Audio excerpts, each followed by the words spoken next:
মানুষের ইচ্ছা থাকুক অথবা না থাকুক, জীবনে পরিবর্তনশীল পরিস্থিতি ও বিপদ দেখা দেবেই।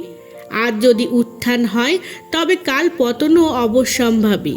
উত্থিতদের পতন এবং পতিতদের উত্থান হয়ে থাকে। অধিকাংশ ব্যক্তি সুখ, সুবিধা, সম্পন্নতা, প্রাপ্তি, উন্নতি ইত্যাদিতে প্রসন্ন ও সুখী হয়, কিন্তু দুঃখ, সমস্যা, ক্ষতি ইত্যাদি দেখা দিলে দুঃখিত এবং উদ্বিগ্ন হয়ে পড়ে। এ হলো মানুষের একাঙ্গী দৃষ্টিভঙ্গির পরিণাম।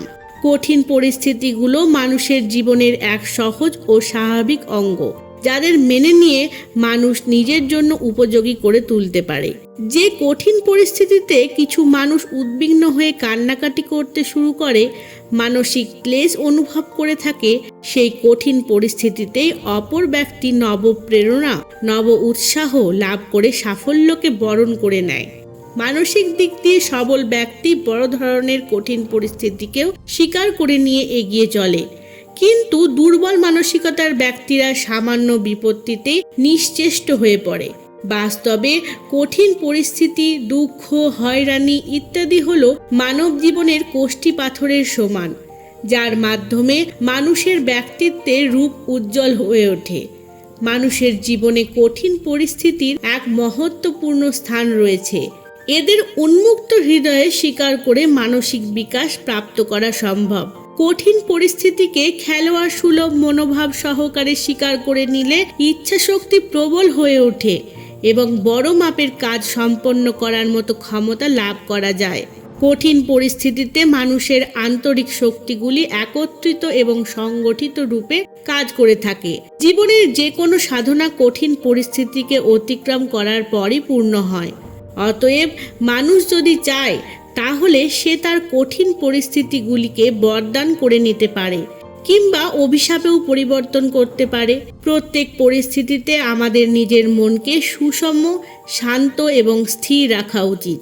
নিজেদের চাইতে অধিক সম্পন্ন এবং সুখী ব্যক্তিদের দেখে ঈর্ষান্বিত এবং মনক্ষুণ্ণ হবার পরিবর্তে নিজেদের চাইতে অধিক দুঃখী, শক্তিহীন এবং অভাবগ্রস্ত কোটি কোটি মানুষের কথা ভেবে সন্তুষ্ট থাকা উচিত যে ঈশ্বর আমাদের প্রতি যথেষ্ট অনুগ্রহ করেছেন। মানুষের ধৈর্যের পরীক্ষা সুখের চাইতে দুঃখেই বেশি হয়ে থাকে। মহাপুরুষদের বৈশিষ্ট্য হলো তারা দুঃখের সময় আমাদের মতো অধীর হন না। তাদের প্রারব্ধ কর্মের ভোগ মনে করে প্রসন্ন চিত্তে সহ্য করে যান। কষ্ট এবং কঠিন পরিস্থিতিকে দুঃখজনক মনে করে যারা এদের হাত থেকে পালাতে চায়, সেগুলি তখন তাদের জীবনে দুঃখ রূপেই লেগে থাকে। আর যে বুদ্ধিমান এদের সুখের হেতু মনে করে স্বাগত জানায়, সেগুলি তাদের জীবনে দেবদূতের মতো বরদায়ক সিদ্ধ হয়ে থাকে। আগুনে উত্তপ্ত করা হলে সোনার রং যেমন উজ্জ্বল হয়ে ওঠে, তেমনি সৎ ব্যক্তির জীবন কঠিন পরিস্থিতির আগুনে পরিপক্ক হয়ে থাকে।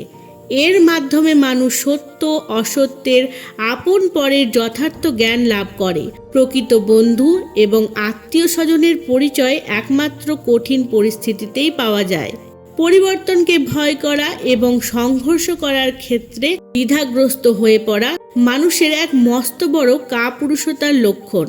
মানুষ যতদিন জীবিত থাকবে ততদিন তাকে পরিবর্তন, পূর্ণ উত্থান পতন এবং তৈরি ও বিনষ্ট হওয়ার অনুকূল ও প্রতিকূল পরিস্থিতির মুখোমুখি হতেই হবে। সুখ দুঃখ, লাভ ক্ষতি, অসফলতা সফলতা, সুবিধা অসুবিধার মধ্যে দিয়েই চলতে হবে। এসব নিশ্চিত রূপে দেখা দেবে এবং মানুষকে এদের সাথে লড়াইও করতেই হবে। সংকট এই জগতের এক স্বাভাবিক ধর্ম, তারা আসে এবং সর্বদা আসতেই থাকবে। এতে ভয়ভীত হয়েও না এবং পালাবার চেষ্টাও করো না। উল্টে নিজের সম্পূর্ণ আত্মবল, সাহস এবং শৌর্যের সাথে এদের মোকাবিলা করে বিজয়ী হও এবং জীবনে উল্লেখযোগ্য সাফল্য লাভ করো। ধন্যবাদ।